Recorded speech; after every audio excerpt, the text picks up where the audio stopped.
আসসালামু আলাইকুম, সবাই কেমন আছেন? আমি তো মেলা ভালো আছি। আজকে কি রেসিপি বানাবো তা তো নিশ্চয়ই এতক্ষণে বুঝে গেছেন।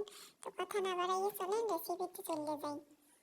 প্রথমেই কড়াইতে তেল দিয়ে রেডিমেড যে ফুচকাগুলো পাওয়া যায় ওগুলো ভেজে নেবেন।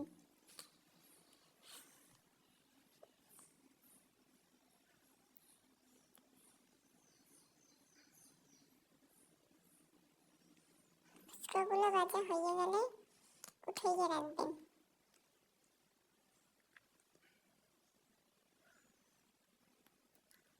এরপরে ফুচকার পুরের জন্য সেদ্ধ করা আলু, পেঁয়াজ কুচি, ধনিয়া পাতা, কাঁচামরিচ কুচি, শসা কুচি কুচি করে দেবেন।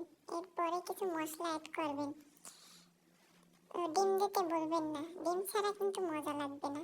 এরপর ভাজা জিরের গুঁড়ো, চটপটি মশলা, লবণ দিয়ে ভালোভাবে মাখিয়ে নেবেন। এখন বানাবো তেঁতুলের টক। তেঁতুল ভিজিয়ে রাখা পানি, তার মধ্যে লবণ, একটু চিনি, মরিচের গুঁড়া, ভাজা জিরের গুঁড়া, চটপটি মশলা, কাঁচামরিচ, ধনিয়া পাতা দিয়ে ভালো করে মিক্স করে নেবেন।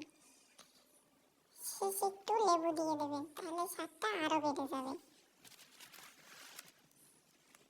এখন তো খাওয়ার পালা, যার যত লাগে নিয়ে খাওয়া শুরু করে দেবেন।